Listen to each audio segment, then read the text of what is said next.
But I will say that, like, working in the industry, it's the only place where you work with teenagers and you work with, like, a 50-year-old drunk. Like, you work with all types of people, right? You work with this, like, 17-year-old who's, like, not really supposed to be here because he's not 18. He's, like, working overtime. He's, like, riding his bike to work. And then there's, like, this 50-year guy who's riding his bike to work because he had a DUI. So it's, like, a place where you meet all types of fucking people. I'm saying that from personal experience. I worked somewhere, and this man, he did not ride a bike, but he had like a moped, like a Vespa kind of thing. And he was always drunk, and he was always fucking up the orders, bro. I thought he was hilarious because he'd fuck up the drink orders, so I didn't give a shit. But he drove a Vespa, and I thought he was cool as fuck. I want to say his name, but I don't. But shout out to you, bro. You know who I'm talking about.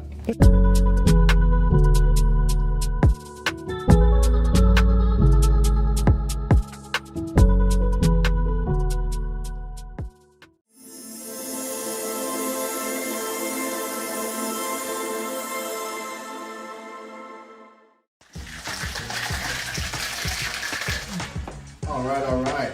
Good evening, Atlanta, and hello, world. Welcome to another edition of Banter. I am here with my co-host, Bethe, Miss MJ, a.k.a. We have here with us Shay, Kelsey, Miss Krystal, and Miss Nuri. Got us a little female power hour this episode. Thank you very much for tuning in to Banter. Hello, everyone. Thanks for being here. How's everybody feeling today? Good.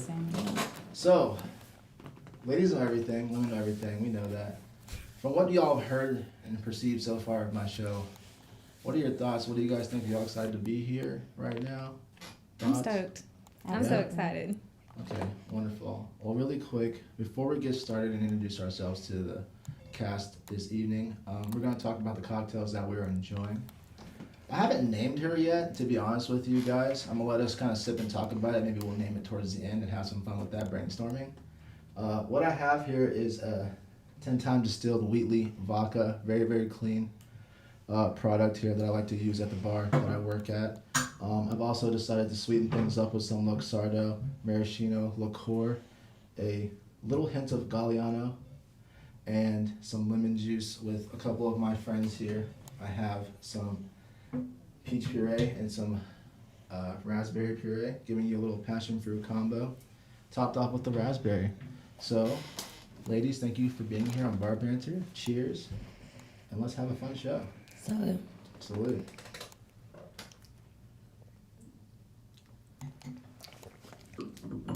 Nuri, tasting notes. It's very robust, herbaceous. Yeah. I like the Luxardo. It does bring that sweet taste to it. Yeah, I like it. It's good. Kelsey, how about you? It tastes like straight grapefruit juice to me. I don't like grapefruit, but I like it in a drink. So to me, beautiful. Beautiful. Shay, how about you? I think it's very sweet. The peach isn't overbearing. It's beautiful. Thank you. Bethe? I feel like I haven't reached that level of bartender that likes these, like, herbaceous drinks because it's a little too, like, I don't, like, licorice, I guess, is the flavor that I'm tasting from. The Luxardo, maybe? Yeah, too or the Galliano, yeah. Tasting for you. Right. Yeah, it's not, I guess that's the better way to put it. But it's delicious. It's just not something that I would order again. Well, first time for everything, right? Yeah. And all right, let's go around and get to know everybody really quick. First and foremost, Shay, let's talk about you. Talk to us about where you're from, how you got into the industry. Well, I'm from Milwaukee, Wisconsin. Not too interesting. Came out here to switch things up and change my life in the industry because it's a beautiful way to network, and I love to provide service to people. Something about people telling me I made their day just makes my day. So, You just love to keep giving. That's it. That's beautiful. That's beautiful. That was the easiest way to get into it, at least. Yeah. How long have you been in? Honestly, my very first job, I was working at a fast food restaurant. So I've just been growing from there. Yeah. Shoot, I was a manager of a Wingstop when I was 19 years old. Nice. You know, shout out to Chastain Road. Kelso, how about you? Well, I've been in Atlanta my whole life. I kind of got in the industry. I was like working in retail, and then I was like, this isn't enough money here. So I was hearing all the servers were making the money. So I got into that, worked in this industry for about 6 years, all the different types of places, from like the biker bars to like fine dining when you're wearing the suit and tie. So yeah, I got the whole experience. Beautiful, beautiful. Nuri? I think it's been about 3 years in the industry, so, you know, what do you want to know? Well. I'm from, I was born in Texas. I spent half my life here. Pardon me. I was born in Texas. I spent half my life in Georgia, so my parents did share custody. Grew up in Virginia Highlands, did 2 years at, Grady, went to Inman Middle School. I just feel like I've watched the city change so much. When the Beltline wasn't developed, and there was just nothing but the skate park, and now it's just so built, and everyone just, keeps coming here in an influx. And then I'll go to Texas, come back, and it's changed even more. Okay. But I love the city. I've had my qualms. I always in Texas we say oh, Georgia's, so. I've never been to Texas. What do they say? Yeah. I used to get made fun of from living in Atlanta. Oh my God, ratchet Atlanta. Oh shit. Yeah. Texas is salty about that. Yeah, A little shady, a little shady. But now, as an adult, I appreciate it and it's fun. Wow. So you blossomed in ATLAs. Yeah, I love it. I mean, it's a great city. There's a lot of culture, history. It's beautiful. Okay. Thank you very much, Nuri. All right, ladies. Well, let's get into the nitty-gritty, shall we? Everybody, look at these smiles, look at these faces. I know you guys love doing what you do. That's why I brought you all here on the show, including you, Krystal. And don't worry, you get your piece next, I promise. You get your soon. Let's talk about some things that grinds our gears. Okay. What are some definite no-nos as far as whether we're talking about? Let's talk about guest relations, right? You're coming in with a nice little heart, big heart, giving, right? We're trying to produce memorable experiences for guests, whether you're a bartender, server, whatever, mind you. What are some things that just get on your nerves and just go capital WTF? Who'd like to go first? Stupid people. You get those people and you're like, there's common sense. We can have a conversation. We can, and then they just sit down and they act like they don't know anything. It's they don't even have to have not worked in the industry to have common sense to know, don't be asking me for one thing and then I come and I give it to you and then you ask me for something else and I'm going through, back and forth. It's figure out what you want. Talk about consolidating your orders and stuff like that. That, but it's just in general, sometimes you feel like you're talking to an alien. It's come on, let's speak the same language right now. So I guess just pure stupidity sometimes, but all right. everyone Common has etiquette, it. it seems to be an escape. Common sense, yeah. Interesting. All right. For me, it'd be the guest that speaks on behalf of the other guests. Please relax and let them speak for themselves because you don't know what they like for real. You're addressing a guest directly and someone comes in. Yeah. No, he don't like your steak like that. How you know? Oh, shit. How you know? Mind your business. Absolutely. That makes why. Maybe today's a new day, right? Huh? Maybe today's a new day, Maybe. right? Maybe he wants his steak medium this time. I suppose. Right? Sid is that right? Right? That's what you're saying, Yeah. right? Let him speak for himself. I agree. I agree. Good job, Shay. All right. Nuri, how about you? Well, I can put up with most things as long as you're not rude. Okay. I don't like disrespectful people. Absolutely. I don't like condescending people, and I've worked so hard to know what I know. And so, let me give you that experience. We can work through it. Don't make assumptions. You know what I'm saying? Okay. I just feel like some people can be condescending and rude. Assumptions and I don't. as to what? Your performance or the lack of? Well, I, especially when it comes to wine, I love my wine. And so, if you know what you like and you know the profile of it, you know what I'm saying? Let me help you, walk through various wines that would be, fitting to your palate. Okay. And I've experienced that, working in Italian restaurants. Some people just make assumptions about your wine knowledge or whatever. It's just, they can be condescending and then you're but so that's just my personal experience. So just because you have a passport doesn't mean you're a sommelier is what you're trying to say. Is that what we're getting at here? Say that one more time. Basically you're saying just because someone's maybe well traveled, they have a passport, does it qualify them to just be all-knowing wine expert? Is that what you're getting at? Well, and that's Take just your one pick of off the many table. things. It's just an example of how people can be condescending, and rude. As long as you're nice, I don't really mind running back and forth if you're just a little bit ditzy And you're like, wait, but can I, you know? Education that's what we're there for, right? Yeah, as long as you're respectful and can let me like guide the experience to tailor to your like individual needs, because we talk about this, like some people are on a business trip. You're not going to, Right. you know, over indulge. Yeah. So I don't know. I just feel like there's like levels to it, and as long as you're respectful, then I can service you. Does that make sense? Absolutely. Yeah. So It's that might an have been exchange. that might have been a terrible example with the wine thing because it got a little bit convoluted, but. No, Yeah. I think I get what you're saying. Like, it's just about like a level of respect, and maybe they are knowledgeable about what they're talking about, but there's a way to go about letting your, I guess, the person who's providing that experience for you, server, bartender, let them know that you know, right? Is that what you're saying? No. Fair. No! Mean it!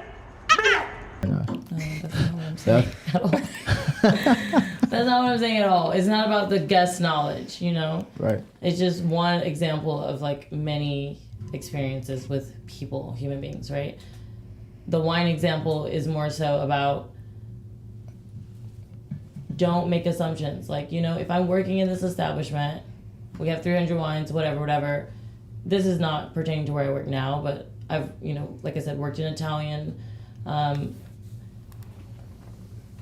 If you have a profile, you know, of what you want, don't make assumptions about my knowledge. Like, you know, I think it's getting a little bit too convoluted. Let's move on. I think essentially what she's saying is there's a world full of people that are trying to tell you how to do your job, and she doesn't like that. Right? Oh. Like, let me do my job and please you versus you trying to run the show. Is that what you're saying? Not really. Let's move on. Okay. That's beautiful. MJ, what do you have to say on those topics? I'm sorry. Earlier we were talking about, it's not really like something that grinds my gears, but we were talking earlier about correcting guests and if that's appropriate or not. Oh, like pronunciations of like Yeah, a and product? you know, like, and it's not like, and you know, Charcuterie? like the yes, and like the example that I brought up to you earlier, it was about fish, and you know, this young lady kept saying Maui Maui for mahi mahi, and I felt bad I didn't correct her, and all the young ladies here said that they would, in a very polite way, when they would repeat the order, they would eventually correct the guest. And I think I just don't have enough confidence that if I say it, it's not gonna sound bitchy.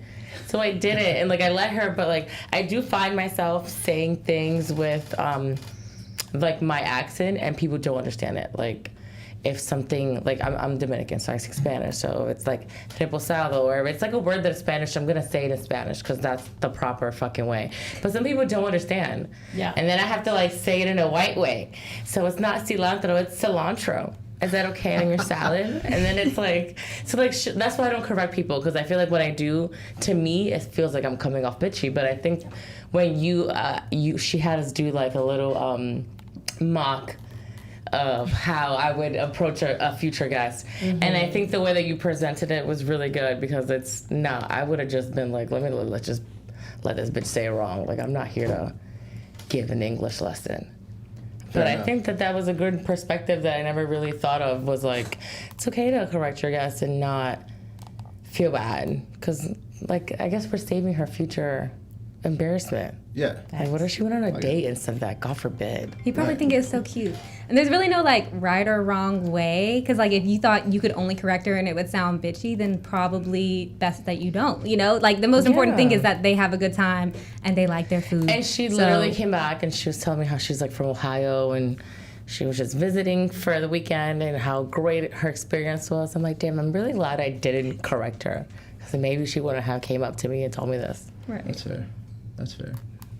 So it's totally off topic, but I really wanted to bring that up on the show because it was a great conversation that we had before the show. I mean, actually, segueing into that point, I mean, we can definitely make a topic out of that, which would be, you know, the social skills that we've acquired during the time of being in this industry, right?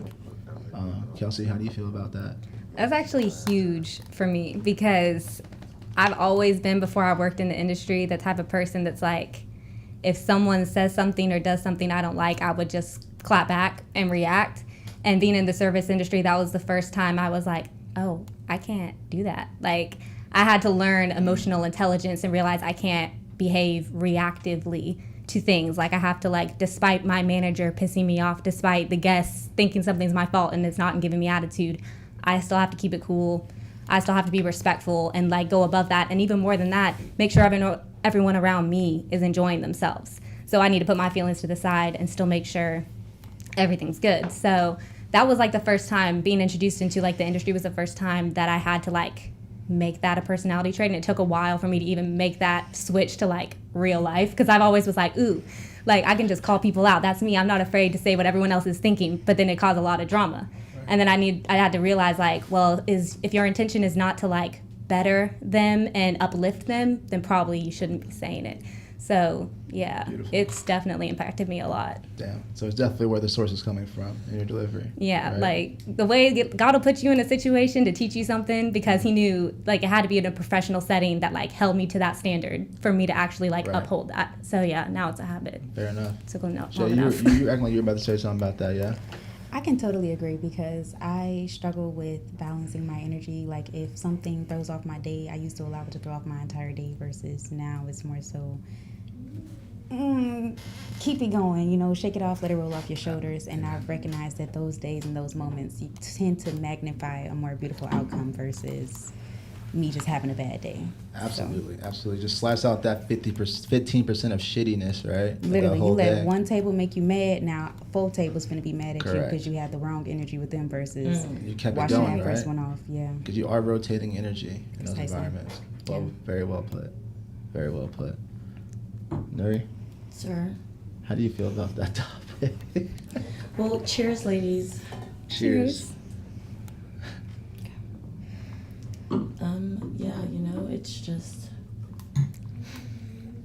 I've learned patience is a virtue. How old are you? 25. Okay. I forgot to ask all that because I was being polite, but I'll be 26. I'll be 26 in July. She's like, okay, I'm getting old. fair enough, fair enough. 26 in July. I'm sorry. Anyway, you were saying? Well, I just feel like patience is something that I've learned working in the industry. You just have to meet people where they're at, you know, and give them grace and give yourself grace as well, because it's all about the perception and not the reality. Yeah. So just give grace, forgive. It's not that serious. Don't take it personal. It's not 'cause personal. Nobody, you know, if it's personal, it's personal. You know what I'm saying? But if it's not, it's just not. If no one crossed any serious lines, then I feel like walking around, you know, holding on to anger and resentment and being mad at the world is just overrated. Yeah. You know, let it go. Yeah, 9 out of 10 times that's what's going on inside of them, and they're taking it out on you. It's not really you. So, like, really, you should be having compassion and be like, oh, they must be so, like, you know, having, you know, bad on the inside, and just, like, show them grace or make them smile anyway. Yeah. Where's that tequila? Tequila. Proper question. Oh, wait. Mezcal? That was a good one. Kelsey, Also, take a swig, mommy. My tolerance is not what it used just to a little be. baby one. Little baby one. I just put my chapstick on. It's about to be pink. It's okay. I was raised Catholic, so this is a communal thing for me. We were just talking about this last week about the communal wine, the blood of Christ. Yeah, Oh, yeah. No, that sort of thing. if you want to talk about that real quick, I just want to say really quick, it like blew my mind. So my sister's church is like doing this thing where they're celebrating like the old holidays in the Bible, like the Passover and stuff like that. So they drink a lot of wine. Like there was this, it is like tradition for them to drink like 4 glasses of wine at like a Seder dinner. What's a Seder dinner? It's a Passover thing. So like, you know, when Christ broke the bread and was like, this is my body, this is my blood. Very sacramental, not sacramental, but okay. It's traditional. Traditional. So, but that's something also that's very popular in Jewish culture. I have a lot of Jewish friends, and they do Seder dinner. Yeah. But they drink like 4, it's like they're supposed to drink 4 glasses of wine at that dinner. And I'm like, okay, that's cool. But like some people, you know, y'all be tipsy after these 4 glasses of wine. 4 glasses is 1 bottle, man. About 2 Yeah. things get Each person crazy. gets their own bottle. Like that's what I was thinking. I was like, dang, okay, Jewish people, I see you, salute. Go for it. That's all I have to say about that. A little long as it's off-topic dry. rant. Yeah, a little tidbit. As long as it's dry. Right? Right. 100%. That's beautiful. That's beautiful. Okay, guys. So, a couple fun opinions. I like what's going on around here right now as far as our topics are concerned. I'm trying to think about like so many things I want to ask you guys right now. Like, there's so many cool people in here. Give me some examples of like y'all have any examples of some adversity that you've gone through. Better yet, what's some? Nuri was talking about her patience, right, and her level of like having to just learn how to just really read the room, feel out your guests. Yes. Do y'all have like a mental prep or like style of how you serve people, or is it really more so just like a free-for-all kind of improv situation with you guys? I know that different restaurants and bars have like scripts for and stuff like that, or spiels for that matter. Mm-hmm. But outside of that, I mean, absolutely. The answer comes to mind immediately because no matter where I work, my motto is give the service that I want to receive coming in. You know, right. I love to tip. Mm-hmm. You know, don't make it hard for me. Like, I will give you all my money. Give me the service that I want. And so, like, that's what I do for other people. Where I'm working, like, I know what I would, you know, I don't expect you to be like, you know what I'm saying? But just do the things. All the things. Don't skip any steps. You know? Yeah. That's my motto. Treat the guests the way that you want you and your family to be treated. Absolutely. Be welcoming. Match their energy. Meet them where they're at. If they're on a business vibe and they don't want the whole spiel, don't give, you know what I'm saying? So it's just, how do I want to be treated? That's like, and I get in my moods. I want to just go out and have a little quick dinner by myself. Shout out to Soto Soto. I love Soto Soto. It's my go-to like spot to go to dinner by myself, you know? Just chill, ducked off. Self-love dates are important. Self-love days are important. And like, if I'm just, you know, it just, like, again, just matching your energy. You don't have to be over, like, you can see if I'm being a little bit standoffish, if I just want to order, I know what I want. I'm not being rude, but direct and knowing what I want versus if I want you to, you know, what do we say, embellish? Yeah. Yeah, so Absolutely.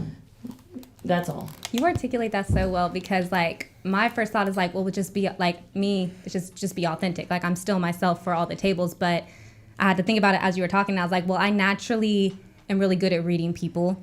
And so that's something I naturally do. So I don't think about it. But like, oh, I need to match their energy, or, oh, I need to read them. But it's just like when I walk up, I automatically feel their energy. And then I meet them at that place. So that's a really good way of actually like breaking it down of what that is.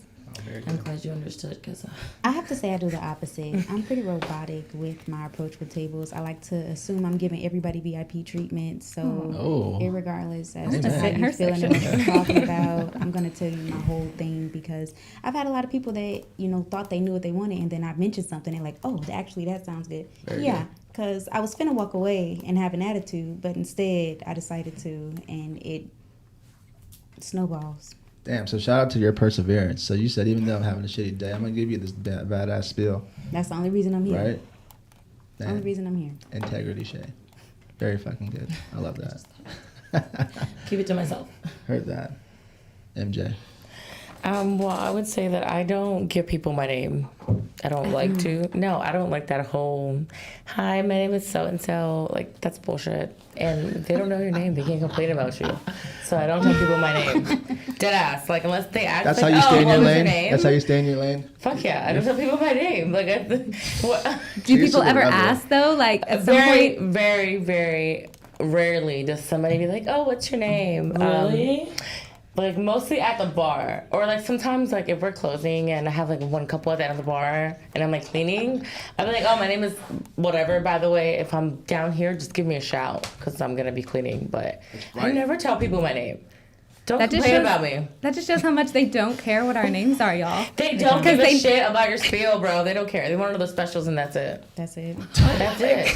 Like, I approach my tables, like, if they're working, I'd be like, Wow. if they're working, I'm like, are you ready for me to take your order so we can get this out of the way? Like, in a nicer way. I'm like, because I know that they need to work. Yeah. They need to get the order in so they can talk. Are you talking about like lunch people? Yeah, like people that are coming for lunch. Or like if there's two girls and I see that they're just like gabbing away. I'm like, oh, these They've bitches. got their Aperol These spritz. bitches have not seen each other in a Their hot French minute. 75. Been here 3 hours. They're not going to look at the menu, so I'm going to give them a good 30 minutes before I even come back because I Fair come enough. back 30 minutes later.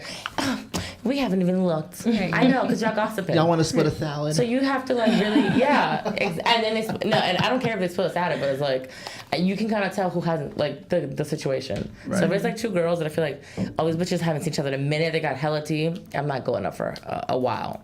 Or if it's a business lunch, I try to approach it very quickly. Let me get you in and out so y'all can work. Yeah, because I know they want to use the table. Like if they have a folder, especially with paperwork, I'm gonna make sure the table's nice and clear and clean for y'all to spread this shit out. Mm-hmm. So really just gauge on what I think you're here for. Yeah. But you're never gonna hear my name. So what I'm hearing is intuitive service. Yeah. Yeah, it seems like everybody definitely cares about, you know, preemptively what's going on in the situation. There's not just a free fire. Well, kind of Kelsey, but not really, right? Like letting the guests set the tone. I just sort of do it intuitively, but they actually were able to articulate it. It's more like strategic. I mean, I love hearing that from all of you. And it seems like everybody at the end of the day, you're open and you're giving and you're caring. That's the whole point. Like you're there to cultivate these experiences. And these are your faces that they're seeing, those memories that you're making, or not, if you're having girl talk or business lunches, quiet service. That's the beauty of it, right? Being versatile. We got a few more moments here before we take a break, so really quick, just to kind of close out our little talk on the beginnings of our careers here. What I'm going around the room real quick and talked about like what were some of y'all's like? What was your why as to what made you get into the service industry? Nuri, what do you have to say about that? Flexibility with the schedule. Yeah. That was the perk. You were like, hell yeah. Yes, absolutely. Absolutely. Very Now that I've been in it, I appreciate how it's made me grow as a person and also like reflect on me in the sense of like how I can come across, you know. Like, So you putting a mirror up to yourself more often these days. yes, and doing like some introspective reflection and being like, okay, even if these aren't your intentions and you see it this way, like how is it being perceived? Absolutely. And like when there are patterns, then you really have to do that because it's like I'm the common denominator, you know? That's so cool. So many people don't do that introspective work, so that's awesome for you that you're doing that. Thank you, ma'am. I'm gonna just give you a high five because a lot of people don't do that, and it's not easy work to do. Honestly, looking in the mirror and being real with yourself, that's hard. So kudos. Absolutely. Mary, You earned a shot. A cheeky little shot. take a little shot. Little swig there. Bottoms It's up. reposado, not resposado. I don't know who needs to hear that, but A lot of people need to hear that, please. Public service announcement. Yeah. That's our PSA.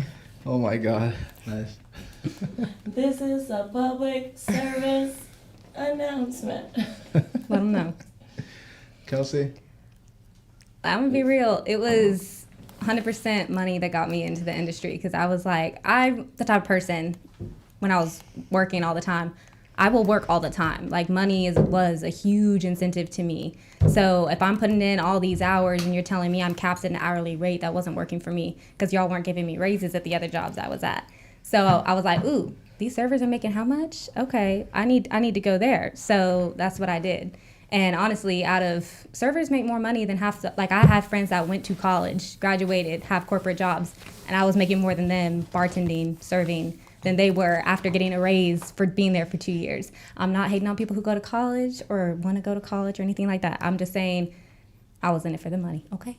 Most people pay for their college in that industry anyway, so absolutely. Absolutely, yeah. Right? But no, you're 100% right, and it's funny you bring that up, Kelsey, because there's definitely like, if you know you're a warrior and you're ready to grind, as long as you're putting that resume down for the right team, the right restaurant, bar, whatever, it's all up to you as a salesperson and your integrity and your self-awareness as a person to make that money because it's out there. I was like, give me all the Very doubles, good. and then people are trying to take my hours. I'm like, are you trying to work my Saturday double? What? Do you not know? Like, Got dreams, baby.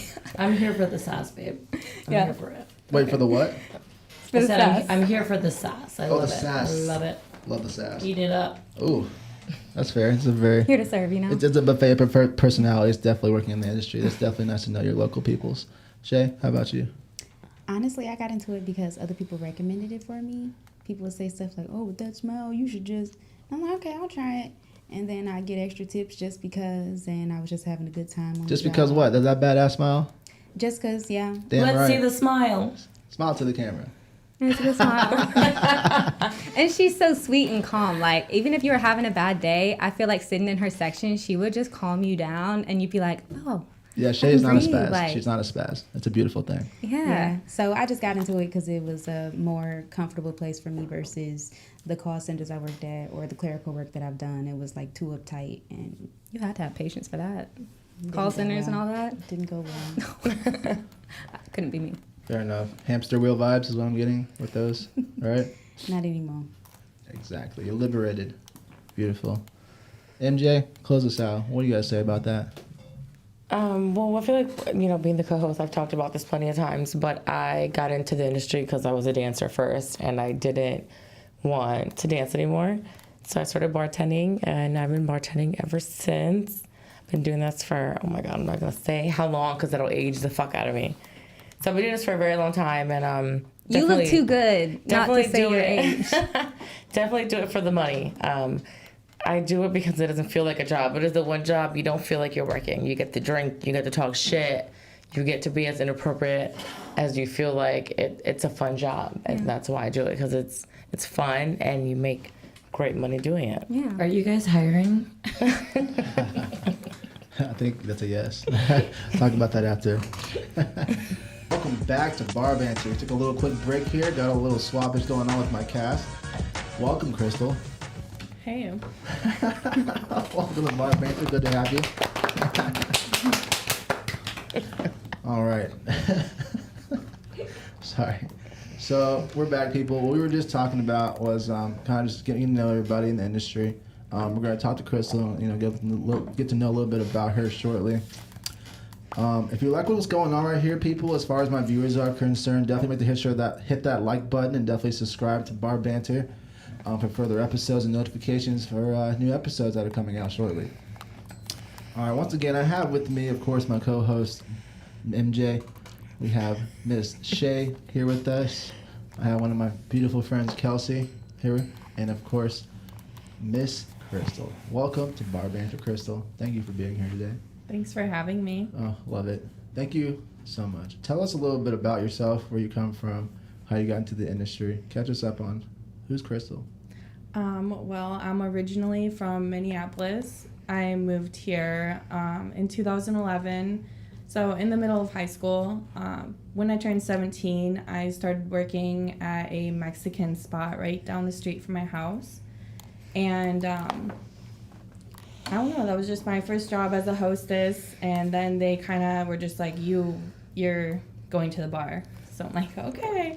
And I've been bartending ever since, really. So it's been like 11 years. Okay. Oh, gee. God knew you were calling. He was like, he needs behind the bar. I've never heard of someone being ushered from the hostess stand straight to the bar. Streamlined. Yeah, Well, no, I honestly. was serving. I started as a hostess, and then I was serving for like a year, maybe, and then started bartending at 18. So, Wow. mm-hmm. When you start as a teenager, it's a different world. You know what I mean? I mean, how many of y'all started that young, like in your teens? No, I was in my 20s. I was in fast food restaurants, so I'm Third. Yeah, I was like 20. Dude, like you, Yeah. because 19. when you have like business, we have well-traveled individuals asking you crazy-ass OG cocktails, like, you don't know what a Greyhound is yet, or you don't know how to make a perfect Sazerac. You know what I'm saying? Like, that's intimidating as shit. My bartending years were all on the fly. Like, I Oh, got yeah. thrown behind the bar. It was a barista thing too, plus smoothies. That's the first bar I worked behind. So people were asking me about, they just were like, you'll figure it out. Like, if you don't know, here's a book back here. Look Yeah. up the book. Or just Google, turn around and Google it. Right, I was right, like, right. So I just got thrown to the wolves. I never feel like I fully figured it out, but I was able to bullshit it the whole time. Like, so people were like, oh, I don't, give me this. And so I'm just like trying to pull it together. So yeah, I don't know. But I will say that, like, working in the industry, it's the only place where you work with teenagers and you work with, like, a 50-year-old drunk. Like, you work with all types of people, right? You work with this, like, 17-year-old who's, like, not really supposed to be here because he's not 18. He's, like, working overtime. and he's like riding his bike to work, and then there's like this 50-year guy who's riding his bike to work because he had a DUI. So it's like a place where you meet all types of fucking people, and you kind of learn a lot from that situation. I'm saying that from personal experience. I worked somewhere, and this man, he did not ride a bike, but he had a like a moped, like a Vespa kind of thing. That's a personality trait. Yeah. And he was always drunk, and he was always fucking up the orders, bro. And the kitchen hated this motherfucker. He was fucking up all the orders. But I thought he was hilarious because he'd fuck up the drink orders, so I didn't give a shit. But he drove a Vespa, and I thought he was cool as fuck. No, that's one of the things I love. I want to say his name, but I don't. But shout out to you, bro. You know who I'm talking about. Hey, fair enough, man. Thank you for that expert, Jay. That's fucking beautiful. Those are the vets we're talking about, though. It gets lucrative, people. I mean, for crying out loud. Like, definitely on the kid level down to the 50-year-old. I mean, shit, you see it all. Yeah. Every in and out. PhDs, ex-lawyers, like, you name it. Like, they're in there. That's my favorite thing about it, honestly. Because it's like, I could work one shift, and I get every taste of the rainbow. Like, I can, like, go over here and talk to, like, my old friends. The best thing was I would be friends with everybody. So you know how everyone had their cliques? So, like, this clique is talking shit about this clique, or this clique's talking whatever. I'd be a part of all of it, so I'd be, like, getting all the tea from everyone all the time, and I got all the different flavors, all the different Because you were perspectives. Switzerland, right? You were so neutral. Always, Yeah. always. I didn't even try to be, I just happened to be there, you know? And I just would never say anything too controversial either way. I'm always trying to play devil's advocate, honestly, because I was hearing it from both sides, so I saw it from both sides. But that was my favorite thing, was, like, you always are going to work with someone who's like the old dude, you know, riding the Vespa, the young kid who thinks he's the shit, and if you haven't worked with that kid, you probably were him, you know, like. Yes. Oh my God. You get the whole taste of everybody, so you never get bored. Like, if you're bored talking with one vibe, you just go over here and talk to Sam over there, you know? It's the best. That's fair. Yeah. How's, let's get kind of, I don't know. I'm not going to call this weird, but fuck it. We're just going to do it. Let's get weird. Okay, let's get weird. What's the dating life like for you beautiful ladies in the service industry? I mean, yeah. Okay. Love that. You mean besides this constant sexual harassment from the kitchen staff? Yeah. That is everywhere you work. I'll say no comment to that one. That is everywhere you work. Oh my God, Once you that's learn how so to good. speak Spanish, you realize how inappropriate they're being. You're like, I'm gonna pretend like I don't know what you said. Can you please give me Yeah. That's hilarious. No, but I think it's great listening to the inner work gossip, because there's going to be occasional people, like, I mean, I can't say I'm above it. I haven't hooked up with people that have worked it, but when... We all have done that. Okay. Yeah, but the drama is great. You're at work for that 10, precedes no 12 industry, hours. period, Like, right? you want some... Exactly. Nurses, they're all fucking each other. Like, Everyone's so fucking are the each other. No, servers. that's- Everyone. Like... Soldiers, fucking Yes, lawyers. no, that's true. I don't give a fuck. Any industry Fishermen, I where don't you're... know. Shit. No, I agree. Any industry where you're... Any industry where you are like spending that much amount of time together, like, and you're in the hospital 10, 12-hour shifts, right? Correct. When you're bartending, you're there 8 hours plus. Mm-hmm. So any like profession when you're like constantly together, like, you get fucking close. Especially if there's already sexual attraction. Like, Oh, yes, I mean, yes. granted, like, hookups happen without And at the that bar, being you're there. drinking. Like, Yeah. No, it's definitely gonna happen. Like, if you work with one person over like a long period of time, the saddest day is the day they get fired, and you're like, no one to flirt with when I get to work. Like, do I want to work here anymore? Where do I work now? But he knows me. And he you knows had no me. intention on taking it further than flirting. You just like flirting with that guy every day. Or maybe you're just friendly, you know, and then it just happens. Well, it's safe to say that once you are in the trenches with somebody, I'll get right to you, Shay. When you're in the trenches with somebody, Oh my God, what is that shit's like an aphrodisiac like no other. And you pull through that shit and you really figure out who each other are, you know? That can get you somewhere. Shay, I'm sorry Trauma to cut you off. bonding. Trauma? bonding. Oh my God, amen. I just wanted to say my biggest ick is when the person that doesn't pay the tab try to leave their number. Oh, Like, that's and not that a goes kid. both That's ways for not all a kid. sexes, by the way. Yes. Not fucking cool. Yeah, like, you can't hit on me as a woman if the man that brought you out tips like shit. Bitch, you should have corrected Like, that. The yeah. fuck? Because you have a flawed analysis You of got character, cash, woman. You got something. You, Something. yes, you could have said, you gotta do more. I would If have you put check him- cash out my pocket. Right. Like, I don't know. Because I have had the guests that will check that person and then they'll be I'm like, that- I'll be I'm back the date next that will week. check I'm sorry you. they did that to you. That's what Yes. the fuck we want. The Jesse. saddest Yes. one is on the other side of the coin when they leave a $40, $50 tip on like $10 and they not cute and you're like, oh, that was sweet. No, that's just good service, babe. That's good service, That's babe. good service. Cheers to that. Cheers to that. That's good service, babe. Oh, I got a question for y'all too. Drum roll. Not. I was ready. Nah, right? I appreciate that. We'll edit one in. I should have said nail click. How are these drinks making y'all feel? Oh, jeez. Well, I personally think that vodka is the devil, so she's feeling very good. Wow. Yeah, I feel a little hot. Yeah, I'm warm. Okay. Very on par with that question. Okay, I'll take that. It's doing its job. Cool beans. We're still working on a name, folks. We're letting it brew. We decided to have a little fun and come up with a name at the end of the episode as a collective group. So just keep that in mind as we're talking about that. Krystal, how would you describe the cocktail that we are enjoying this evening? It reminds me of like a passion fruit last word. Oh, yes, ma'am. I can see that. Right? We did a tequila last word on the first episode. With vodka, yeah. Was it a vodka? I thought we did a tequila one. The first. Oh, no, we did a... no, you're correct. Absolutely. I was thinking like I don't know, like it reminds me of a flower. Like I floral, want like definitely. a floral, like maybe like a flower name or something floral. Like in a meadow or like a jungle? What are we talking about here? No, like the name of a flower or like I don't know. The name of Which, a flower, like Aurora, right? I don't know if that's a flower. Jumping but- off of what both of y'all said, because like you said passion and you said flower, and I was already thinking like blossom. What about like a passion blossom? Oh. It's something like tropical too. I agree. Tropical flower blossom. No, that sounds too Blossom. Yeah. It doesn't passion, roll off. I don't know. much. It has to roll off the tongue. Yeah. We'll get there. Anyway, I just wanted to hear what y'all had to say while we were on that topic. You know, why not? Back to the good stuff, right? Krystal, give us some of your what grinds your gears when you're on a shift. What grinds my gears? Yeah, like what are some things that like you would want to either correct, either with the engagement of your guests or even with your teammates for that matter? Like what are some things that you would say like, you know? I'm sorry, what did you say? Sorry, it's all good. You're getting ready for like a Friday, Saturday shift, right? You're coming in, you're in good spirits, you know, you're ready to make some money, ready to make some people happy. Some of us at our jobs, we have manifest lists. I know that Krystal and I engage in that.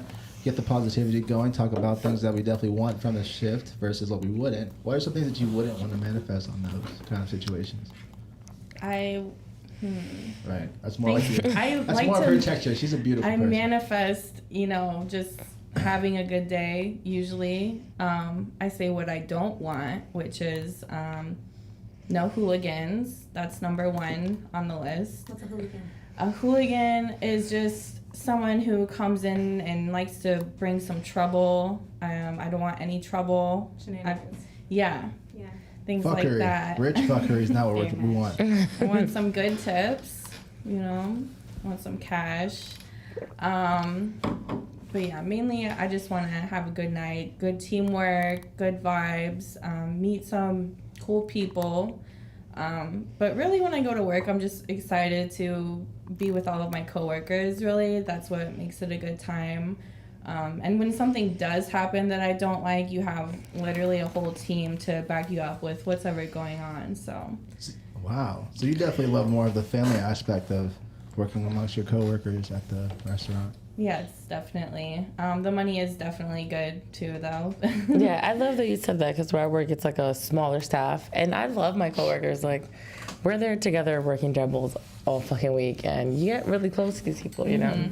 So like you said, like if some motherfucker stiffs me, they're like, what the fuck? You gave A1 service. I watched you. And they're like, they stick up for you, and it feels good when you're like both kind of like, shit, like that really sucked, didn't it? Like you get someone that is going to talk shit with you. But yeah, you get really close to your coworkers. That's the saddest part about when like you like go work at another place is like you do create that camaraderie in a new way with those new people. But it's like a different era. I feel like every place I've worked at has been like a new era because like of the people I was working with, it's like those family, the relationship, the connections. It's like I would hang out with those people outside of work, and sometimes it doesn't carry into the next like workplace. Unfortunately, even if you were like best friends and you love those people, it just didn't carry over. So I don't know. like, We'll see. Sometimes it's just sexual tension. Like I worked with this girl who fucking hated me. Like hated my fucking guts, and she was the only other woman on the staff besides me. And I'm like, bro, we can't. No, she was the only bartender. It was just me and her, and then like a bunch of other servers. And I'm like this is awkward as fuck. We can't like. you have to make friends eventually. So it's one restaurant, So two chicks it are displaying wasn't- the bar? It was two bartenders, and then 4 servers. So everyone, like, we all hung out together. There's 6 people. Oh, that's fair. And then 2 managers and then the owner. So the staff was, that's like 12 people total. Yeah, that's fair. You know, that's like itty bitty staff. So us being the only 2 bartenders, it was fucking awkward. This bitch, like, she didn't want a tipple. She wanted to split the bar down in half the stools. Why? And it was like 20. So she wanted like 10 and 10. Whoever sitting through like 10 to like 11 through 20 was mine, or whoever had like 1 through 10 was hers, and I'm like, bitch, it's just fucking stupid. And that's silly because like the guests Silly are as like, fuck, you give because me I was making more money, and then she was like, oh, I think I'd rather tipple. I'm like, duh, stupid. People are You're welcome. standing over here in my section to hang out with me, dummy. But the point is that like we ended up becoming really good friends after we hooked up. So I'm like, if you just wanted to fuck me, you could have just said that. And you had to hate me this whole time. That's what it was. That's a song? Yeah. Okay. Done deal. So once we slept together, she was like, we were the best of friends, and we were making tons and tons and tons of money together at the bar. Because like we had a better energy, like, behind the bar, because she stopped hating me. It was like the whole, like, in high school, the boys teasing you, and you're like, why Oh did yeah, he she hate totally, me? yeah. And then he's She wanted to hazed give the it fuck to- out of me, and I'm like, what the fuck? We're the same just liked you. age. It was a like, little teenage- she did. She Yeah. liked me, But because I'm guests like, are peeping that type of stuff. Like, why they not talking to each other? When oh yeah, they're and the interacting with guests each other? figured it out, because I'm not the kind of person to back down. And we definitely got into a spat one day behind the bar. And it was awkward as fuck the whole day after that. Everyone's like, well, this is weird, because they heard it. Oh, I would have loved it. I'm terrible. That's one of my bad traits. Well, I've okay, grown but, so much as a person, but I'm still. But think about it. This is how I saw it. I'm like, my guests can either see this bitch son me, or they can see us argue. part. And I wasn't gonna let these niggas see her son me. Like, definitely the fuck not. I mean, yeah, so it's I your argued bar. back. Yeah, pride fuck. was like. My pride was like, fuck that shit. Fuck this job, bitch. They're not gonna see you. Like, her son you. Like, are you fucking kidding me? For those of you who don't know what we're talking about right now from looking from the outside in, the bar is a sorry. very territorial environment. Very It's like, close quarters, and it's definitely a wolf man. If you just watch a wolf I was about to say, documentary, Devin loves like environmental bullshit. We always watch like Blue Planet together in my house. environmental bullshit. So like it's like the watering hole, you know, and everyone's watering there like targeting each other. That's what I thought you were gonna say. no, you're watering hole. on par, 100%. So can I prompt Correct. a question? Yes. How do you all consider yourselves? Are you predators or prey? Everybody who Ooh. works in a 4 to 5 star restaurant is You're a literally predator. you're an apex predator, not in a Fuck bad yeah, way. you're a shark. You're an orca. You're something. You're something that what I mean is you produce positivity no matter who I is feel in like front she's of you. like an orca. She's like, oh, I look super sweet and so adorable. Krystal? I'm gonna fuck yes. Oh yeah, you don't want to fucking cross She's this like, one. oh, I look so Yeah, sweet. definitely Orcas not. look so nice. That's They'll hilarious. fuck you up. I'm always ready. I'm gonna tell you that. I love that. I'm a Krystal? predator by necessity. Like, Correct. I didn't choose this, All but the I was boys are shown the predators. ropes, and I was like, if you want to survive here, this is how it's done. You have to Correct. be a shark. Correct. And so, luckily, the first restaurant I ever worked at, actually, some dude started working there 2 months later, who apparently I didn't know at the time, had worked with the people who opened up that restaurant for years as like a general manager, top server, whatever. But he wanted to just be a server because he got stressed with like the other jobs or whatever. But he was like giving me the ropes. Like, I had never served before. I came here to make a little more money, and he was like, no, this is how it's done. He put me on to like the doubles all wheat type stuff. But then I realized, I'm like, you're kind of doing the other people a favor, because it's like, oh, they can't, keep up with their tables. You got to shark their table to make sure everyone's doing good. Like, Correct. I want to make sure, like, my first instinct is protection. And so I want to, like, make sure everyone's doing good. Like, I take care of the whole shift. I want to make sure all the side work's getting done. I want to make sure all the background stuff is, like, flowing. So it's like, I need to stay on top of all that, even if it means someone else is dropping the ball. Like, I'm not mad at you, but for my own sake, for everyone else's sake, it still need to get done. So I got to do it. So it's like, you kind of have to become a predator by necessity if you want the shift to be a good shift for everybody. Yeah. And what we're saying, people, is that we're just using that analogy. Like, a restaurant is like an anthill, and what I mean by that is there's a functioning, unified like system that everyone is communicating. Well, should be, for that matter. A good restaurant is communicating. They know exactly what's going on in the whole establishment, and when something's fucked up, everybody knows. And on top of what Kelsey was just saying, to sum that up, it's important for that person to pick up that slack, because if those people who are being neglected, or they're just being able to sit there for longer than they're supposed to before they even get greeted, if that shark looks over there ahead of time, now the whole restaurant doesn't look bad. So next time when it's Beth's turn to take that guest, it's Shay's turn, Krystal's turn. They're all going to provide their own experiences, but at the end of the day, somebody was able to take care of that table in a timely manner, and that's going to be addressed, and that is definitely well known. You can't hide being in the weeds. Can we all agree on that? Yeah, but you can't just like poach tables. Like, No, not poaching tables. We're talking about, poaching is 100% not okay, and this goes back to the territorial statement I was talking about. Because there's a hierarchy. Okay, so people don't know that usually some places do like a server section. You have a section, and some places do by like head count. So whoever's next So break that per down for count. us, MJ. So some restaurants break the whole dining floor into sections. So each person has the equal amount of tables typically. So you get seated per section. And then some places break it down by head count. So if you just get a 2-top, so you're at 2, this person's at 4 because they have a 4-top and so on, and that's how it goes. So the person that has the 2 would go next. Right. So I've seen people where, they'll seat, there's no hostess, they'll seat someone knowing damn well they're not next in the fucking rotation, and they'll take the fucking table. They'll seat them, they'll ask for the order right away. You will look at it, and the second I fucking turn around, this motherfucker already got drinks on the table. And you can't go up there. Like, that is weird as fuck if you go up there after he took the drink order. Like, if there's just waters, it's anybody's table. It's just water. Once the drink order is taken, that's not your fucking table no more. Yeah. That's his fucking table. Because every bar and table is a stage. So once that host, aka server or bartender, is accumulating and those information about why these people are there, the introduction, the chemistry is already there. So that's just that. It's like it would taint the situation if Beth were to intrude on that. It's like, when they have the, when on like stage and like there's like the bad comic and they put the little thing, the little hook, and they pull them off. That's what it looks like. Like the cartoons? Yeah, it looks like you're ripping this thing off the platform and you're taking over. It looks bad. Like, it looks greedy. This is always my rule of thumb. I will pay attention to the 2 sections next to me, always. Of course. So if I'm doing good and I'm seeing like, okay, I've noticed the tables that get sat in the sections next to mine. I don't do anything, but I'm picking up the vibe of the you're people paying next attention. to me, because you should be helping. You should be, helping them with their plates and stuff like that too.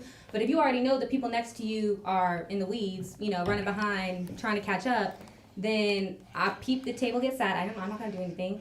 If a manager asks me to take the table because they know I can handle it, then I do. And then if I give that person like a good 5 minutes and they haven't greeted the table, I will greet the table. I will go ahead and get the waters, get the drinks, and if by the time I get the order and you haven't asked me why I'm at that table and you haven't it's your table by now. Yeah, then I'm putting in the order because that's my table now. But if you come to me before I put the order in and I haven't put the order in yet, I will give you that table. That was always my rule of thumb. If I'm here to, like I said, I'm a predator by protection. Like, I'm here to make sure everyone's good. So if I have not put it in the computer, because then it becomes a problem once it's in the computer. Like, it's you're not mine gonna now. transfer it to you. That's right. We're not doing that. Once I put it in, it's mine. But I'm gonna give you all the time. I won't put in the drinks yet. I got the drinks, but like once I put in the order, you lost that table. I give you all the time. Right. I agree. Right, being there for the house versus, okay, I'm being thirsty and greedy, and I'm just gonna take this table because I fuck you, basically. Right. Yeah, that's not what we're doing. My ex. You're like he was that type. He's like, nah, go take it. I'm like, no, that's not me. Right. Yeah. Absolutely. Yeah, you're trying to make sure the restaurant looks good as a whole. Right. Yeah. Versus trying to make an extra tip off that table. And helping my coworker out. Like, when you're in the weeds and you get sat with another table, you like, oh my no, God, I can't do it sometimes. So it's like, I'm helping you out. For sure. So, this is good stuff, guys. I got a fun question for y'all. What is it like being the new gal in a restaurant? Does that matter?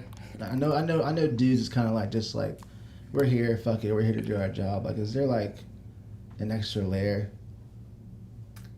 I think it's fun being the new girl. Whenever I start working somewhere, like, you start getting to know everybody, like, everyone's gonna talk to you. Like, it's not awkward or anything, like, because they have to talk to you. So I don't know. I think it's fun. Like, you go ahead and pick up the vibe. You go ahead and set the tone. Everyone's gonna introduce themselves, and I think it's fun. I think it's a good time. Even like with the guests, sometimes for people who are regulars, they know who So that's even fun too. Right. Because then they ask about you and all that. So meeting the essential characters is a good time. I'm gonna disagree. It's the perfect time to set the tone. Oh. Like, it's You disagree? really. No, Shay, what you got to say, girl? Sorry, I was gonna say I think that there's phase. It's just like a relationship, just like a honeymoon phase. Everything is fun and cute in your first time couple will of tell. days. Yeah, and then you start to recognize the red flags, and you're like, oh shit. should I stick around? Is this gonna be what I need it to be? Like, should I work Right. this out? Your bills are on top of this bad boy. Precisely. Right? It's a real That's investment. funny because once I've made the commitment, I'm like, oh no, we in here. Oh, this is one of their quirks. We can work with that. Like that's Oh, how fuck I am no. with it. That's how I am. Unless it's bad, like my money's gonna get affected by this. But like besides that, like if it's not working me too hard and the money's not worth It's it. not hostile. Yeah, as long as then I'm like, oh no, this is a part of a relationship, you know, and a different side of the coin. Like you, I guess, like you're like, here are my standards. Do you meet my standards? I'm like, okay, we Ooh. here. Right. Like, and until you cross a line where this isn't worth my time anymore, this is just part of your quirks, and I'm gonna love it for who you are, I guess, you know. Fair enough. Before I get to MJ's side of the story, Krystal, what about you? I've never really been like a new girl. I don't like it. I have 2 jobs right now, and I've been working with both of them for more than 6 years. I tried to venture out, and I don't know, I just didn't really like it. I like being comfortable. You're a commitment And, girly. you know, like, She's a keeper. Yeah. Mama. Commitment girly. No, she is. She is. How long have you been? I don't mean to put your I shit was out there. just but, about to fucking ask that. Okay. How long you been in your relationship, Krystal? my relationship, Yeah. like, almost 3 years, I guess. That's long. Some people never But been that- that. She's never been that long. Bitch, I never had a job that long. Are you fuck? Okay, That's where I'm okay. at now is the longest I've had constant employment, and I've been there since September. Okay. Hey, that's a So long time. that's an You're accomplishment, coming up almost on a year. girl. Kudos, okay? But no, Krystal is a very devoted and committed individual in what she does. I agree with that, 110%. Thank you. Absolutely. But yeah, I didn't mean to cut you off. What else did you have to say about that? I'm sorry. I'm sorry. I don't know. That's fair enough. But she hasn't really been the new girl that often. So I guess she- you're Yeah, right. I just because Yeah. I mean, like I Okay, said, well, I I've guess tried you're it. kind of like the mother of the you know, I mean, you're not like, She's the OG. she's the OG. Yeah, the mother, the OG. But like a young OG, Yeah. though. She's like the vet. She's I like, was this is how the y'all bitches original do it. baby, actually, So- where I am See? now. That's Yeah, what I'm saying. She's like, I was originally like I think one of the youngest Boss there, baby. but yeah. Boss baby, yeah.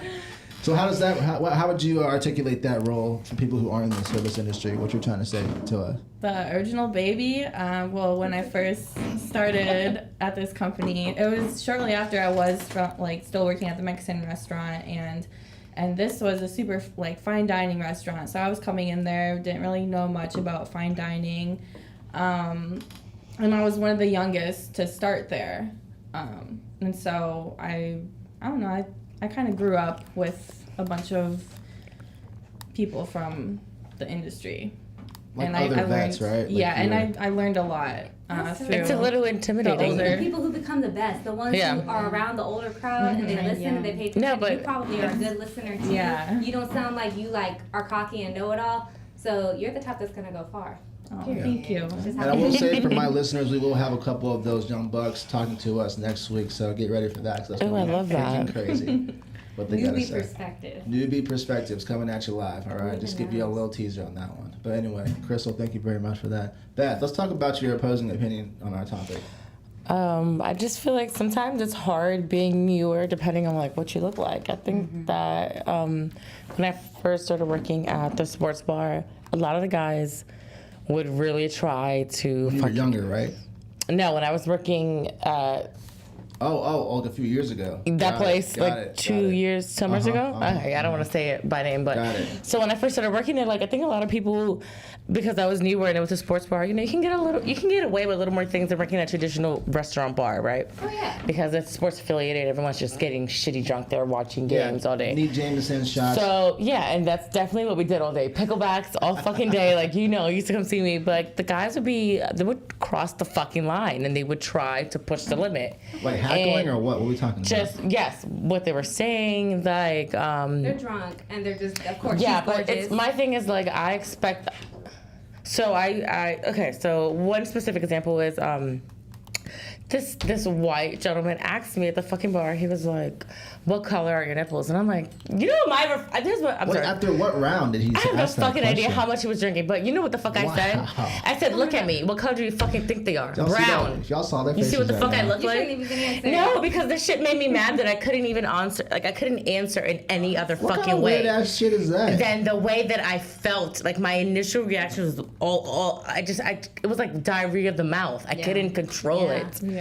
No, when I was working at like a biker bar, I couldn't believe it, and I'm like, bitch, I don't come to work to be sexually harassed. Yeah.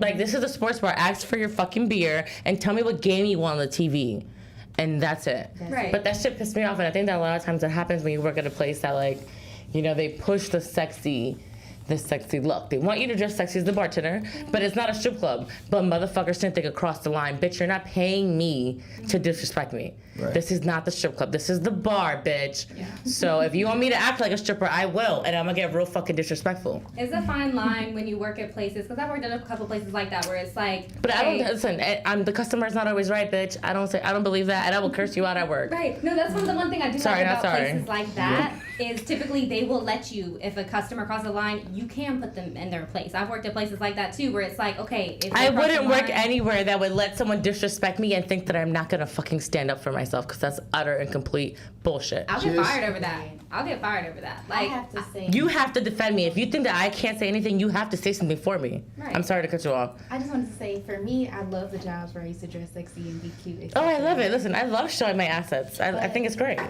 That's learned beautiful. to become friends with security because when shit do. There was no come out- security there. That was the problem. Oh, okay.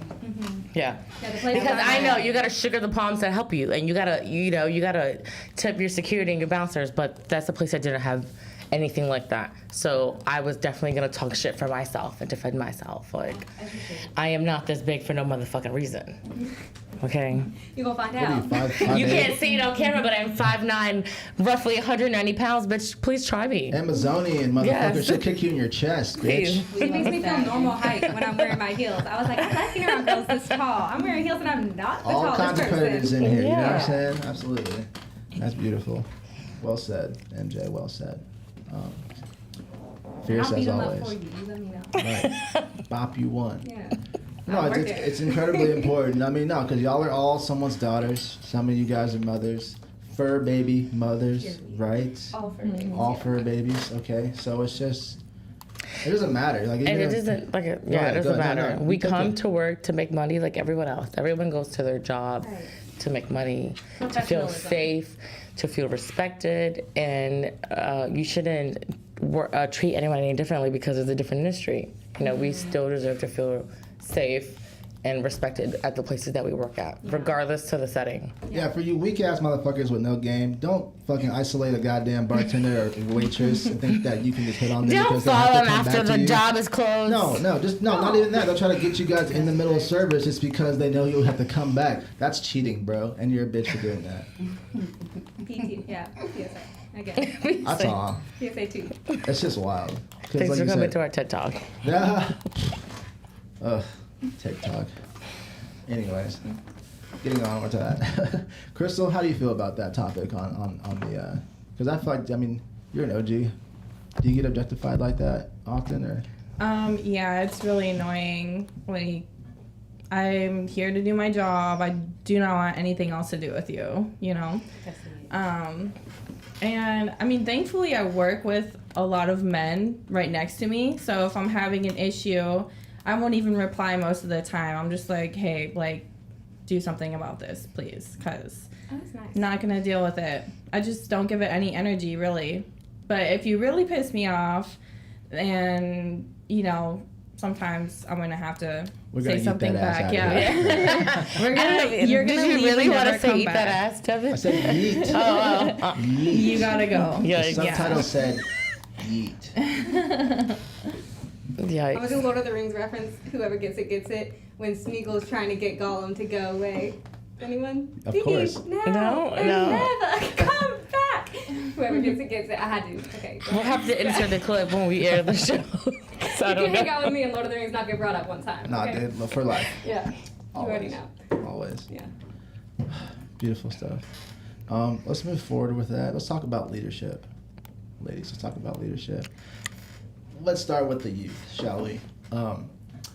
Shay, what are some things that you would advise a young lady, maybe graduating high school, getting maybe a sophomore in college, even a graduate for that matter, like if they're getting into the industry for the first time, what are some things that you would advise them or I would advise to work at the places that you don't eat. The tips are better there. that you can't afford or wouldn't normally afford? Precisely. You're not talking about Waffle House. The places you go to celebrate is where you should be working. Nice. Try and avoid creating too many emotional attachments within your job. That's when drama is started, and emotional attachments are very dangerous. Always keep a peace on you when you walk into your car.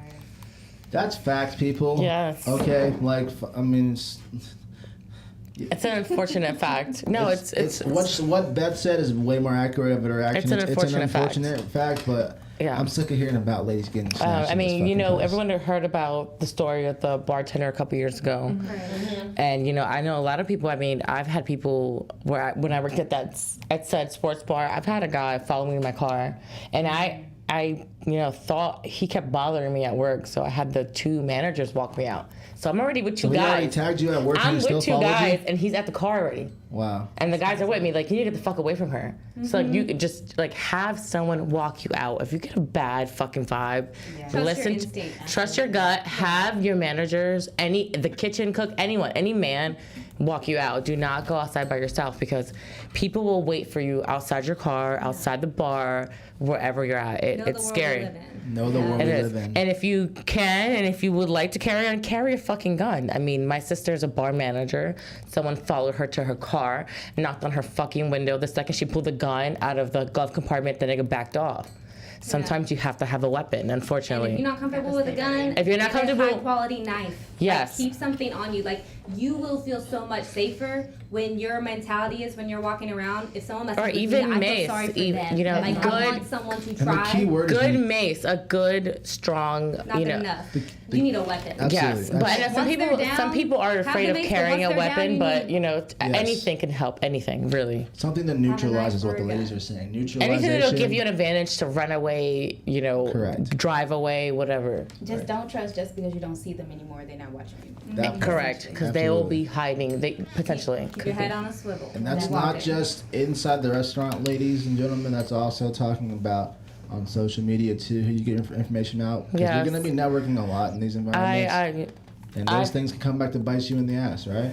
That guy that waited on my car, I always post where I'm working to get people to come in, and I get a lot of tips that way. But that guy came in specifically because I posted where I was working, and then he waited on my car. So, be careful of Right. And it sounds good to promote yourself in the time, which is, of course, it's the right idea to get yourself out there, but it's really important to be safe about how you go about doing Yeah. it. Promote yourself in a with a safe gun. way. Yeah. Be ready for the Uber fans. Taser to worst case scenario. Just make sure you protect yourself at all costs, okay? Yeah. Because safety is important, and people know cash is not going away yet, all right, regardless of Apple Pay. So it's just something, especially around Christmas time, holiday times, be very careful about that coming up in several months. Krystal, how do you feel about safety in the workplace? I mean, I'm sure you're A1, like you said. I mean, like I said, I'm always prepared. You have to always be prepared, just in case something happens. Oh, I'm sorry. Actually, I threw you out there. We were talking about actually a message you to give that to the youth or somebody that's getting ready to be in the industry. I apologize. Yeah, So be ready for anything. Kick her with a ball. That's what I'm gonna tell you. Yeah, just in case. Be To the young prepared. noobs, what would you say? I would say once you get in, it is harder to get out than you think it is. So if you have something set in your mind that you want to do, you should really put all of your energy and focus on that and do this on the side. Because, I do this full time right now, and I'm trying to work on what I'm truly passionate about when I should have spent more time doing that. Another thing I would say is don't go out all the time. It's so easy to go Yes. out after a shift, and next thing you know, like you have to work in like 3 hours. And Where it's were like, you for me like 4 years Right. ago? You're like- some wisdom. You're hungover. You just spent all the cash you made the night before. Yeah. Right. And then You you show spent up. 6 hours on your shift And this you're year. like, I got no clean shirts for tomorrow. Yeah, so That's honestly me after every podcast because I shit. work at 10 a.m. tomorrow. 10 a.m. Okay, Yeah. I worked at a You're breakfast helping a cafe. really You had good to be friend with there. the project, okay? I worked at a breakfast cafe. You had to be there at 6 in the morning. These are back in my days when my job got done at 2 a.m. And then So- I knew the after party places. I And so He did. was like, Yeah. who's going out? Oh, yeah. Because when you're young, Don't you have do all it. the energy in the fucking world. Right. I don't know But what kind I- of species these young I people did are. work like, at a country club where I had to be at work at 7 a.m. I worked 7 a.m. to 1 p.m. like on the golf course, making cocktails for the players, and that was a lot of fun because I would go home at 1, nap, be out, and then just start drinking again. I do. No, those are my past days. But I wish someone would have said like the two things she told me back in the day. Like God had to take me out of the service industry. Like He had So- to force me. God had to force me out of the service industry to force me to pursue my purpose because I was too comfortable with the money. Correct. He had to teach me that He could take care of me even like without me But having to hustle it's- for myself. Ooh, Yeah. Kelsey, you need to make sure that we're gonna take a break real quick, and we're gonna Okay. talk. We're gonna get you back when we come back on Bar Banter. Krystal, you seem to have acquired a new friend. What's going on right here? yes, so I have my citrine with me. I try to bring crystals with me. It gives me like a sense of protection, I guess. So citrine is for success, abundance, and prosperity. And it also is for good fortune as well. So when I'm writing my manifest sheets, I like to bring it with, and it helps bring the money. Damn, that's beautiful. Love that. So you almost have like a little couple. I don't know. I wouldn't say a ritual, but like you definitely bring some charms to work to make the. So I juices should flow. get a little baby crystal I can put in my pocket Yeah. Crystal's and giving bring me- it to work. Absolutely, because Krystal's giving me a Okay. beautiful. Or God, both. No. One for the ankle strap and then one Right. for There like. you go. You have I to can put a little have crystal in my One around titty the or neck, something, one on the right? head. you have to have some kind of protection, like Right. we said, and sometimes a crystal does it. Yeah. Yeah. This just protects your spirits, your Yeah. energy. Yes. Almost like recycles it, like a filter, right? If you will, right? I would say the same thing. Like you gave me a crystal as a gift at work, and that was it works. She's 100% correct. Now back to what we were talking about before we went into our break, ladies. Kelsey and Krystal were having a nice, beautiful exchange. What were y'all talking about exactly? Going Krystal back gave to- great advice about girls coming into the industry that I wish someone would have given me 4 years ago. So tell me again what that advice was. I was saying once you get in, it's harder to get out of the industry. And if you have a specific passion that you like or what you think your purpose is, you need to spend more time on that and do this job on the side because it's not something like forever. Yeah. So you can get lost in the sauce. Is You what can you're get saying. lost in the sauce, Quick money, vacations, having fun, hoopla, meeting really cool doing people. whatever you want. Right. That's Almost exactly too what happened to liberating. me. Yeah, 100%. It's like you have all the money you need to live the life you want to live to an extent. And so, like I said, I really got into the industry for the money in the first place. And I was very comfortable with it. I was having a good time. I'm a sociable person. I make friends. I was living my best life, I thought. And it was at one of the last places I worked at that I know God aligned me to work there because I was working 2 other places months before and I randomly quit one and then got fired at the other one. Couldn't get a job for 6 months after that. And that's not me. I'm the type of person, if I show up for the interview, put in an application, I got the job, always. This time it was like put in an application, nothing for 6 months. All of a sudden one time it was like, boom, you got an interview at Copeland's. I was like, thank you, Lord. I knew it was him. So 2 months or like a month later, this kid started working there and he like woke up my spirit. Like he was saying something in the kitchen one morning and I said, it's too early to be talking like that. And I realized like it was just like, I was just so dead in my spirit and not walking in my purpose that it like woke me up and I was like, oh my gosh, it like brought Like he me was alive. just speaking passionately about what? He was Like, walking in his purpose. Like he was there working, like exactly giving the advice you were saying, like working there, but he was working on his purpose. He was utilizing the gifts and the talents God had given him working in music.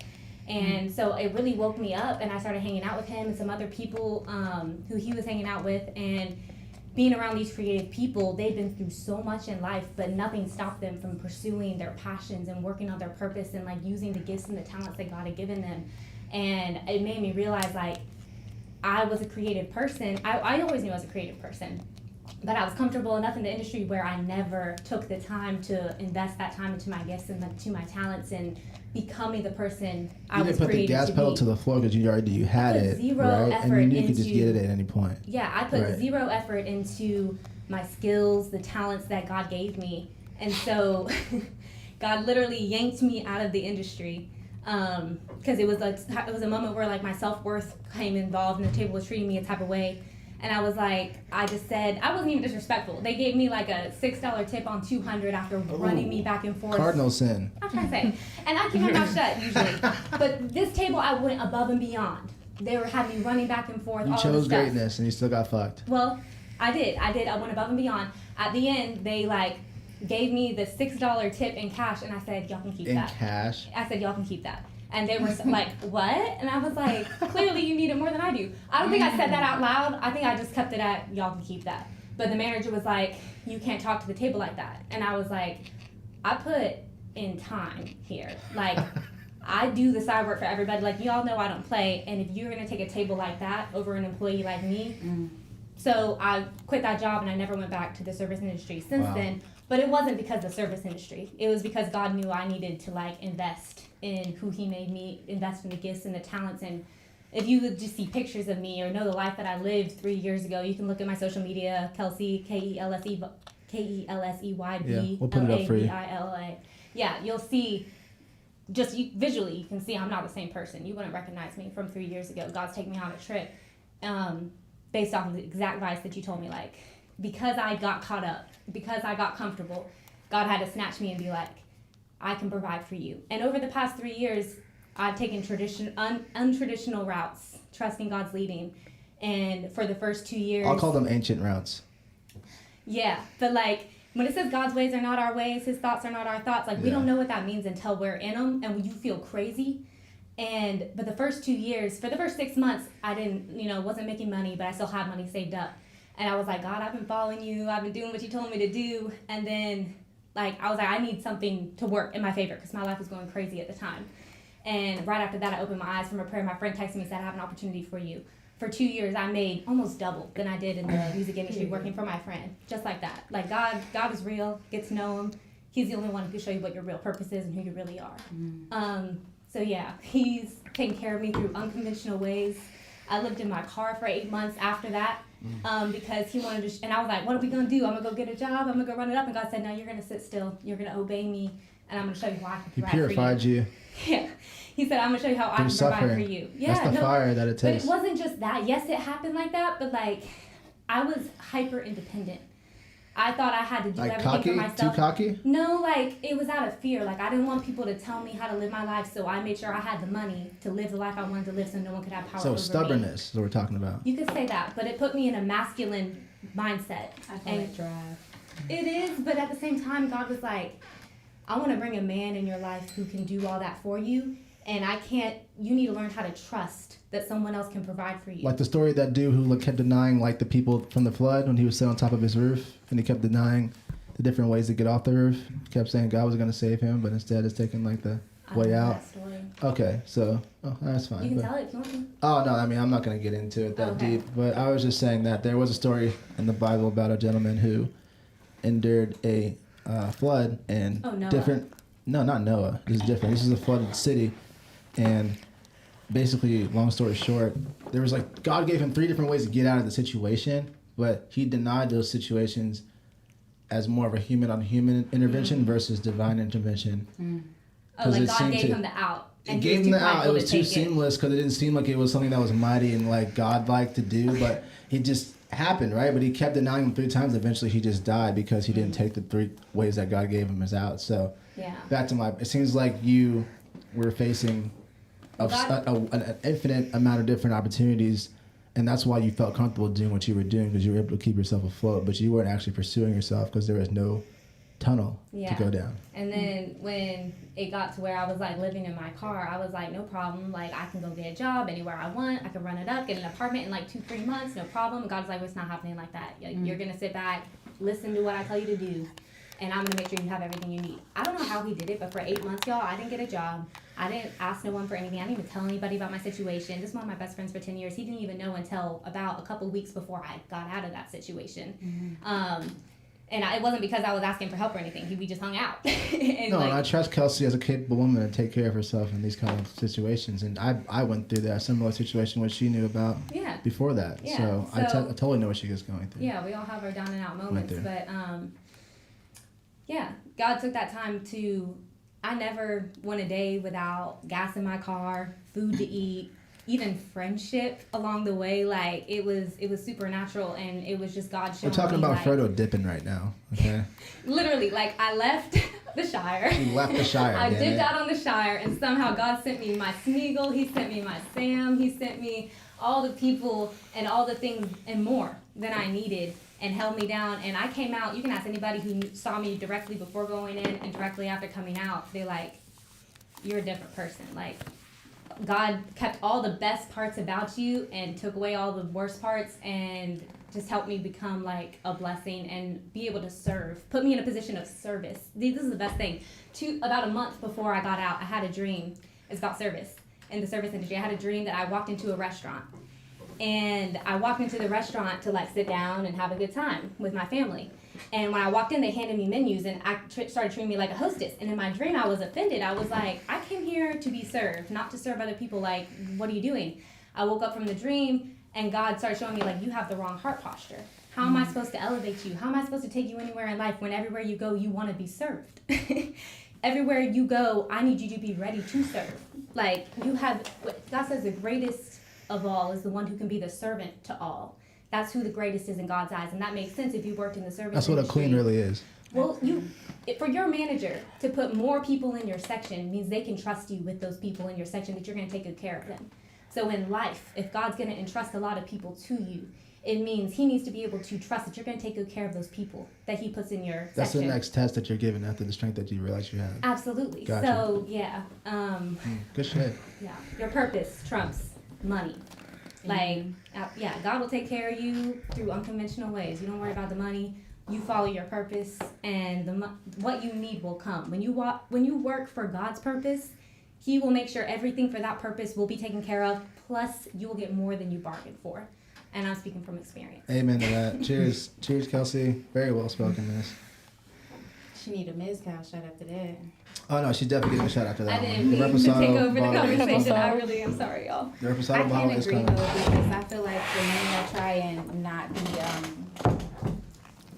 I can agree because I feel like for me, I try not to be money oriented. Just because I know that the blessings are coming, the money is coming. That's not what the stress is. Every day, if you don't walk away with $300, $400, $500, that's not up to you, because the next day you might get $1,000. Like, Facts. you just gotta provide that level of excellence. All hard work produces a profit. That's divine law. You can't control the outcome, but what you can control is the input, what you put in. Correct. That's the only thing you can control. And what is yours? I'm quoting Luke Belmar. If anyone doesn't know who he is, look him up. He speaks wisdom. He says, what is yours will come to you in due time when you put the input in. The outcome will come when you earned it. Amen. Yeah. Can be fact. Very well put. Both of you guys take that tequila to the head, for sure. Clicks. Kelsey, not Kelsey, excuse me. Krystal, how do you feel about that? You know, like I said, I've been working in the industry forever, I feel like, and I did start praying about it, you know, like, I can't do this forever. Just asking for guidance on how to get out now, and finally it came to me, and so now I'm slowly working on getting out, because as fun as it is and as much money that you do make, it is also very toxic. Yeah. Very you may toxic. make less money, but your soul will be more fulfilled. Mhm. And it's nothing against the industry. Like, I'm trying to tell y'all, the industry was some of the best Great years of my life. time. Like, I loved it. God had to yank me out. I'm trying to tell you, it was not by choice. But it was for a higher purpose. And I hope you find, like, you know, you get your purpose too, because you deserve it. I can tell you have a beautiful soul. It's Thank you. Yeah, absolutely.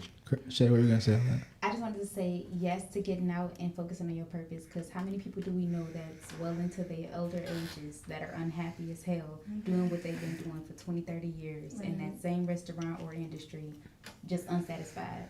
It's a phase, not a goal. Correct. Nobody goes.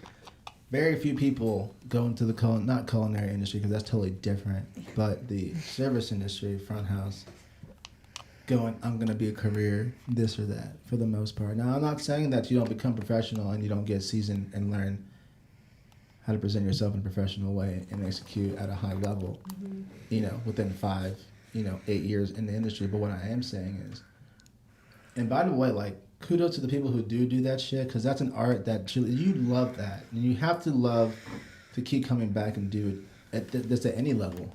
Definitely if you continue to do it. And you sacrifice your youthful years, 20s, 30s, 40s, 50s, higher, 60s, and we all know people in their late 60s and doing this shit. Some people's purpose is in the industry, though. Yeah, but because they heal people, though. They heal become people. excellent, and they're working at those places. Not the salty motherfuckers that Shay was talking about. We're talking about, yes, Those excellent people. they exist. They Yeah. exist. They exist. There's a world full of people that are well beyond their years that don't have to fight for it, don't have the heart for it, don't have the passion behind it, and they still in the service industry because that's what they know and that's what they're comfortable with. Right, which is another segue before I'm going to definitely have MJ weigh in this for a second here, but if you are feeling like you're stuck, remember your why or figure it out. Put that mirror up to your face, look at yourself, look inside yourself and figure out who you are and why you want to be on this earth. And don't just, and that goes with any industry, any position. Like if you're in the wrong position, you're just doing it for money and that's it, you still need to be focusing on your why in the meantime. Because it's only, inner peace is a very cancerous thing to not have, So with that being said, MJ, how you feel about everything we've been talking about? I will say that, serving, bartending is fast money, and a lot of people get hooked on that fast money, and it's very easy to. That's how it was when I was a dancer, and that's exactly why I wanted to bartend, because it was the same type of lifestyle. But as long as you're working towards a goal, I think that it's okay. I mean, however long it'll take you. A lot of us, I've been working in this industry for 9, almost 10 years. It's okay as long as you have something that you're working towards. And I think everybody has a passion. They just have to take the time to really dig deep and figure out what it is. And off of that, I want to give advice to anyone who is wants to pursue a passion. Service industry is a great way to get the money you need to take care of the world's ABC, got to pay your bills way. Like, it's the best, in my opinion, place to work while you're working on purpose. Right. So, like, you can't make any more money. Because networking is ridiculous. Flexible schedule, right. It creates a character. Absolutely. A brand. brand. You start learning how to brand yourself. Yes, brand yourself, mold your character.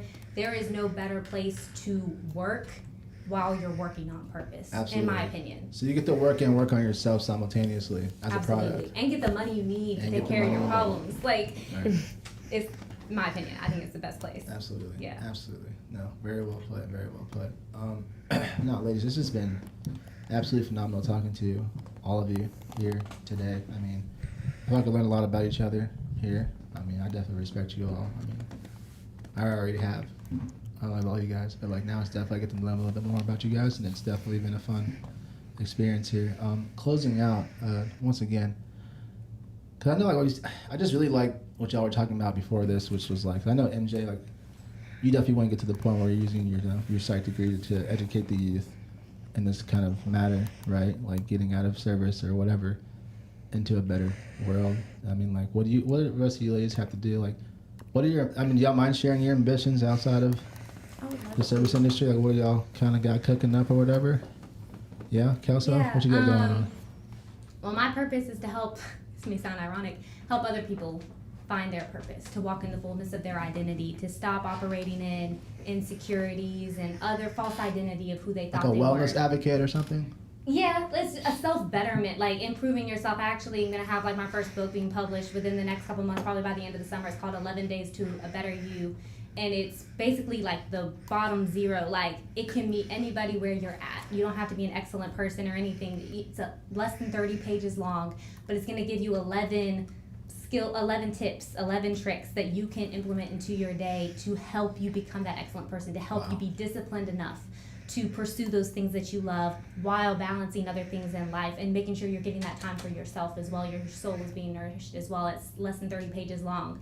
Like, if someone can't make up their bed in the morning, how can I write a 200-page book for them to read? You know, so it's 30 pages. Anyone can read it, and it's helping people refine themselves, show up for themselves. Because that was my biggest problem, is I couldn't show up for myself. Like, I would show up to work for 12-hour shifts, and then I'd come home and I wouldn't give myself 1 hour to show up for myself. So yeah, my ambition is to help other people have the same transformation I have in my life. Like, God's done so much for me, but the biggest thing he's done for me is like, he helped me be myself.